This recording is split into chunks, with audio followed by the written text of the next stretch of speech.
নিজেকে যদি পুরুষ মানুষ বলে দাবি করেন তাহলে আপনার একমাত্র উদ্দেশ্য হওয়া উচিত টাকা উপার্জন করা, ভালোবাসা এবং আবেগ কালেকশন করা নয়।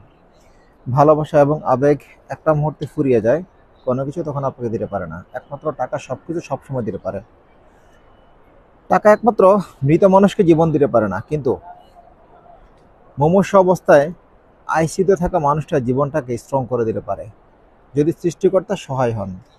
হ্যাঁ, তার মানে টাকা থাকবে সৃষ্টিকর্তা থাকবে না, সৃষ্টিকর্তা প্রতিটা মুহূর্তে আপনার সাথে থাকা লাগবে। সৃষ্টিকর্তা যদি আপনার সাথে থাকে তাহলে আপনি সবসময় সাকসেস।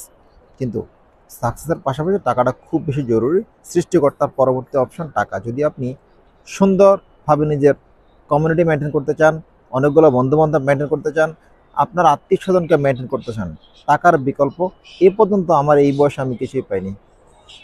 বিশ্বাস করেন, কথাটা বাস্তব থেকে বললাম, একটুও বানিয়ে এবং আবেগ লাগিয়ে বলিনি। আমি আবেগে বিশ্বাস করি না, আমি ব্যাগে বিশ্বাস করি। আমি বাস্তবতায় বিশ্বাস করি, আমি আবেগে নয়। ধন্যবাদ।